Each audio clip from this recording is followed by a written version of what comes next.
কোনো কারণে যদি কারো ডায়ালিসিস বন্ধ হয়ে যায় অবস্থাটা কি হবে? মৃত্যু ছাড়ার কোনো উপায় নাই। কি ব্যাকআপ আছে? হাসপাতালে কি ব্যাকআপ রাখছে? কত দিনের জন্য রাখছে? কত জনের জন্য রাখছে?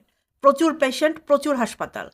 হ্যাঁ, আপনারা বলবেন ব্যাকআপ আছে। আছে। আপনারা যাদের পা চাটেন তাদের জন্য আছে। আপনাদের জন্য নাই। For your kind information.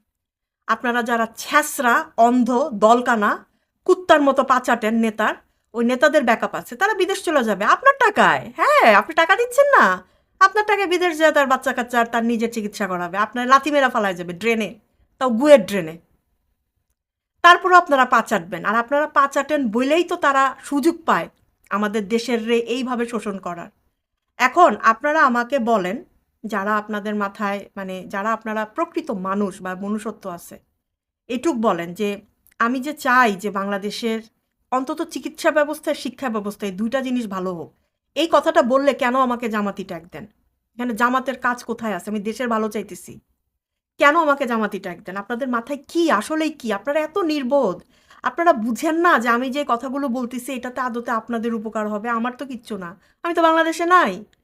আমি রাজকীয় হালে বিদেশে আছি এবং একটা সভ্য দেশে আছি, একটা ভালো সরকারের দেশে আছি, যেই সরকার তার দেশের প্রত্যেকটা নাগরিকের খেয়াল রাখে। আপনার সরকার কি করে? কি করে? উনি অসুস্থ হলে ওই যে মির্জা আব্বাস অসুস্থ হয়েছে কোন জায়গায় যায় বলা রয়েছে, কোনো হদিশই নাই। সিঙ্গাপুর আছে না মালয়েশিয়া আছে? তা আপনি যে পা চাটেন, আপনারে কই পাঠায় আপনার নেতা? পাঠানোর দরকার নাই। আপনার যে ট্যাক্স দেন, আপনার ট্যাক্সের টাকায় যে আপনি ন্যূনতম ভালো চিকিৎসাটা পাবেন সেটাও আপনারে দেয়? মানে কবে আপনাদের জ্ঞান হবে আমি আসলেই বুঝি না। সিরিয়াসলি আপনাদেরকে দেখলে আপনারা যে এখানে এসে আমারে গালি দেন, আমার হাসি আসে। আমি আর কি বলি জানেন? মারা খান, খান। আমারে গালি দিয়ে আপনাদের কি লাভ? কোনো লাভ হয়? কিচ্ছু হয় না। বরঞ্চ আপনারা সিল মাইরা দেখাই দিয়া যান, এই যে তুমি যে কুত্তার কথা বলতেছো আমি হচ্ছি সেই কুত্তা। বুঝতে পারছেন? আপনারা দেখাই দিয়া যান চেহারাটা। কোনো অসুবিধা নাই।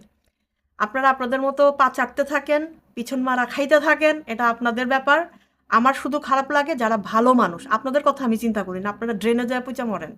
যারা রিয়েলি ভালো মানুষ, যারা বাংলাদেশি, বাংলাদেশকে ভালোবাসে, ইন্ডিয়ার গোলামি করে না, বিবেকহীনের মতো কুত্তার মতো কারো পা চাটে না, আমি তাদের কথা চিন্তা করি। আমি চাই সেই মানুষগুলো এমনভাবে থাকুক অ্যাটলিস্ট তাদের মৌলিক যে চাহিদা, তাদের খাদ্য, বাসস্থান, চিকিৎসা, শিক্ষা, এগুলো ঠিকঠাক মতো পাক।